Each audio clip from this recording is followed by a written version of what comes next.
Hey everybody, welcome to the very first and introductory video for Tools for Life.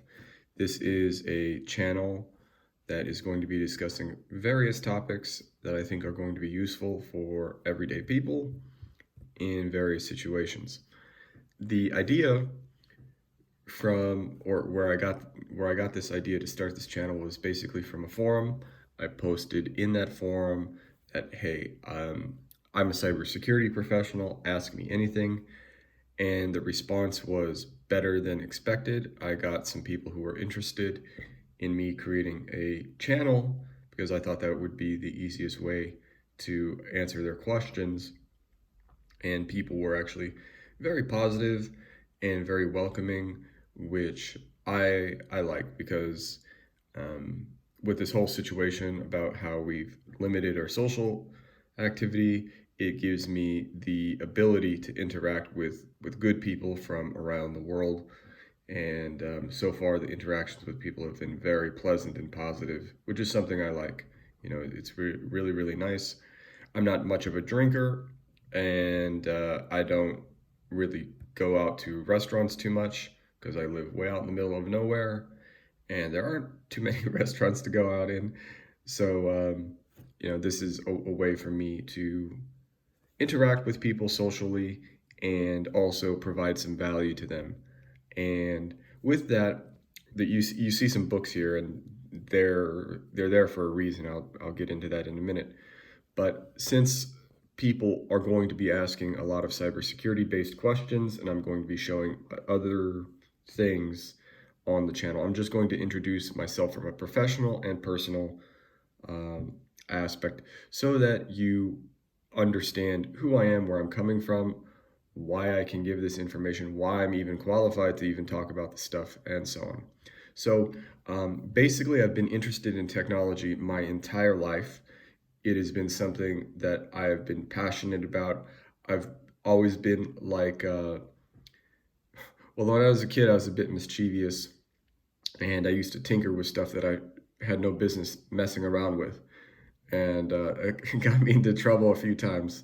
But you know, from that perspective, I think that's pretty good because uh, I was just expressing myself through creativity and interest. A lot of people don't understand that, but I built my first radio when I was maybe 5 or 6. It was mostly from a kit, but it was like a half completed kit. Um, and I had to go and source the rest of the parts elsewhere, which was great. Later on, I kind of did the same thing with computers. Like the internet started to be a thing, and there I saw computers around because my dad was uh, was really into computers, and he was working to install T1 lines all across the United States. And so being around that, it was very, very close to the advancement of technology at a time when that really wasn't that big of a deal. Not everybody at that time even had a PC. So yeah, that was very, very interesting for me, and I got to see some stuff. And basically, what happened was when I was a kid, I obviously didn't have any money because I didn't have a job when I was like really young, really, really young. We're talking about 8, 9 years old, and I wanted a computer because I thought they were cool, and so I would beg, borrow, steal, mow some lawns, and rummage through garbage to find computers and piece them together. I know that this sounds a bit odd, but I learned a lot at that age about what types of hardware is compatible with others and which isn't, because I would spend a whole day mowing a lawn to go and buy a piece of hardware from from someone who was selling it online. Maybe I don't even know if eBay was, but there were like different ways where people could advertise. I don't even remember how because it was before Craigslist, before all of that, and so after I got the piece in hand, it wouldn't fit or work properly. Then I realized, I wasted a whole day to buy this and it doesn't work. So I learned pretty quickly about that. And later on, I just kept doing that because I was still interested. I would tinker around with technology, see what worked, see what didn't work. And I learned a lot of stuff about hardware along the way. And eventually, I got a job when I was around, I was at 18 as an infrastructure engineer, and I would go and do hardware installations, server builds, and things like that for retail companies that needed point of sale systems. So at the time, now everything is done on the phone, I guess. There are companies out there, even a company I used to work for has an app where you don't even need a point of sale terminal. You could just use your phone and NFC technology and then put your card there, or do a phone to phone transfer. And so I think that's pretty cool. But back then, I was installing the point of sale systems and doing all of that work. And then I got a better job as a network engineer. And from there, I was working on a big company and very, very broad technology scope. So there, I was on a team that deployed the first 4G network in the world, and I worked on pretty much every major firewall that you could imagine, um, every major switch that you could imagine, routing. I had a very, very wide technology range. So for the people who don't understand the nuances of technology, which is okay, I don't want to name all of the types of technology, but just give you an overview. So that was like more of a telecom type setting. From there, I got a senior engineer position at a major credit card processor.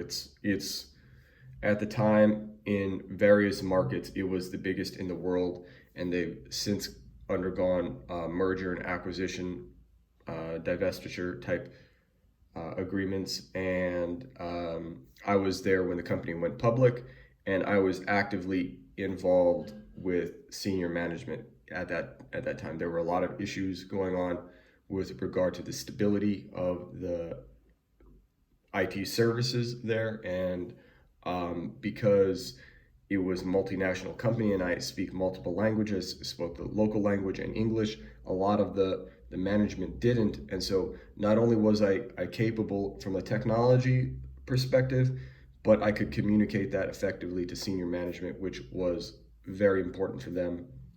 And I think it helped build the relationship there with them as well. I oversaw multiple co-locations and data centers and designs, and I oversaw the disaster recovery efforts. And so this is by nature a high security environment, right? Because right in the building where I worked, they were creating and issuing credit and debit cards. So it's a very, very high security environment.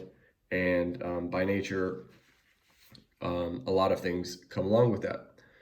These days, that company is now helping the Bank of International Settlements, also known as the BIS, with the development of central bank digital currencies.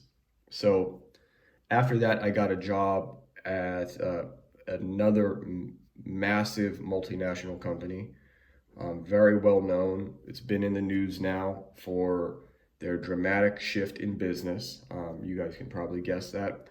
And I was working there in architecture. So I would advise their clients on enterprise architecture, security best practices, IT best practices, things more from the technology service perspective that's more in line with their business needs.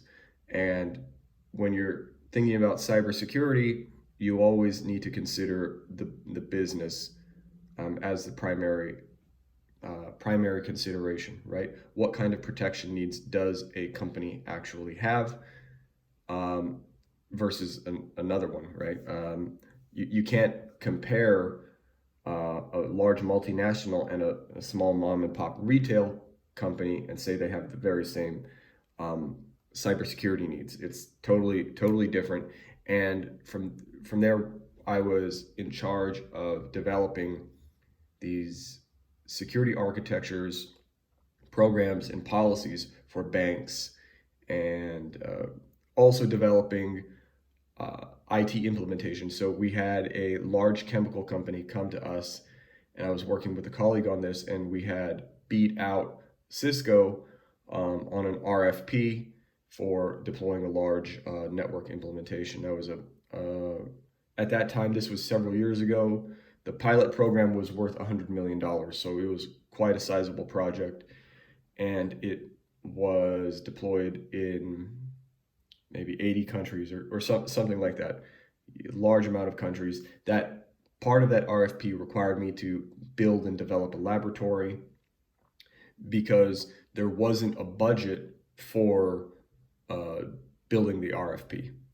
Surprisingly enough, you would think that a company who's going to get that much money is going to put a little bit of money into trying to win that sale, but they didn't. And we got it anyway because we were skilled. Not only me, but the guy I was working with. He's very, very talented. From there, I started my own consulting company originally, and I was working with blockchain-based companies mostly. And I worked, this was way before the terms DeFi, NFT, etc. I was leading cybersecurity projects for them. Basically, the pen testing aspect of it was the majority of it, application testing and so forth.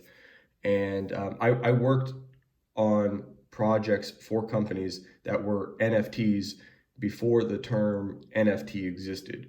I tested the very, very first DeFi app, literally the first DeFi app, before DeFi was even a term. So I've been in blockchain documentaries, and back then, even then, I was considered an expert. I had advised in total now over 200 companies, right? So I've got a significant amount of experience. I don't want to ramble on too long, but basically, right now, I advise large companies with over 1,000 employees on their cybersecurity posture, mostly related to ransomware protection. Okay, I'm also an author and so forth. So the reason why I originally did that very first thread was to help individuals and mom and pop type business owners, because my consulting services are targeted for larger companies, but these smaller companies might need this information as well. Individuals might want it as well. And there are people who are serving this area now, but I think the demand is so high that, whatever is being served right now isn't enough. So with that, just before we wrap up, so this CCISO that you see here, this book and certification is supposed to be a PhD level cybersecurity certification. CISSP is supposed to be a master's level cybersecurity equivalent. I have the CISSP. Basically, my experience was that good that this is one of the later generations of the book. It's over 1,000 pages long. You have to memorize all of the subjects in there. Not only do you have to memorize them, you have to be able to work with them very well. I may end up breaking this video into two videos, two parts as an introduction. But basically, I didn't get this because it's, in my mind, it's redundant. I have several other Cisco certifications, and I'm also a certified non-executive director, and mostly I advise executives and boards at this stage in life. So I hope that gives you an overall perspective of me professionally, and the non-cybersecurity topics, mostly related to nature, will give you an understanding of what I like, and hopefully something that's interesting to you as well. Because if I'm sitting in front of a computer all day, I need a little bit of a break. With that, we're coming to the end of the video, so thank you very much for for listening to the introduction, and I'll catch you guys on later videos. Take care.